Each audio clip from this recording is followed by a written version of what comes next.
உறை பனிப்பொழிவு காரணமாக புல்வெளி மைதானங்கள் மற்றும் வாகனங்கள் மீது பனி படர்ந்து மினி காஷ்மீர் போல் மாறியுள்ளது உதகை மண்டலம். இதுகுறித்த கூடுதல் விவரங்களை நமது செய்தியாளர் பிரபு வழங்க கேட்கலாம். வணக்கம் பிரபு, அங்கு உதகை நீலகிரியில் எத்தகைய வானிலை நிலவுகிறது? நீலகிரி மாவட்டத்தில் வழக்கமாக நவம்பர் மாதம் இறுதி முதல் பிப்ரவரி மாதம் வரை உறைபனியின் தாக்கம் அதிக அளவில் காணப்படும். இதில் குறிப்பாக பார்த்தோம் என்றால் டிசம்பர் மாதத்தில் உறைபனி பொழிவின் தாக்கம் -4 டிகிரிக்கு குறைவாக செல்லும் என்பதால் இச்சமயத்தில் நீலகிரி மாவட்டத்தில் பயிரிடப்பட்டுள்ள தேயிலை செடிகள், புல்வெளிகள், செடி கொடிகள் கருகி கடும் குளிர்காலமானது நிலவும். அதேபோல் இந்த ஆண்டு டிசம்பர் மாதத்தில் கடந்த சில நாட்களாக முதல் வாரத்தில் மிதமானது முதல் லேசான மழையானது பெய்து வந்த நிலையில் தற்போது இன்று உறைபனியின் தாக்கம் சற்று தாமதமாக துவங்கியுள்ளதோடு மட்டுமல்லாமல் முதல் நாளான இன்று 2.3 டிகிரி செல்சியஸ் வரை வெப்பநிலையானது குறைவாக பதிவாகியுள்ளது.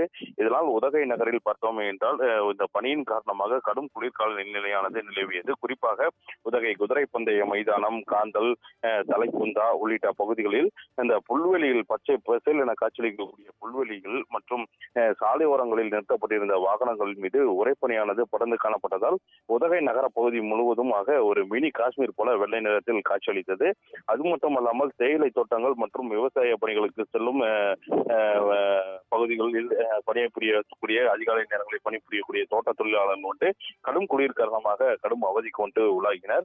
மேலும் இந்த உறைபனி பொழிவு காரணமாக நீலகிரி மாவட்டத்தில் தற்போது இயல்பு வாழ்க்கையானது உள்ளூர் மக்களிடையே பாதிப்படைந்துள்ள நிலையில் உதகைக்கு சுற்றுலா தலங்களை கண்டு ரசிக்க ஏராளமான இருந்தாலும் சுற்றுலா பயணிகள் வருகை புரிகின்றனர். அவ்வாறு வரக்கூடிய சுற்றுலா பயணிகள் உதகை அருகே அமைந்துள்ள காமராஜ் அணையில் உறைபனியின் தாக்கம் ஆவியாக செல்லக்கூடிய அந்த கண்கொள்ளா காட்சியை கண்டு ரசித்து தங்கள் செல்போன்களில் வீடியோ புகைப்படங்களை எடுத்து தங்கள் மகிழ்ச்சிகளை வெளிப்படுத்தி உற்சாகமடைந்தனர்.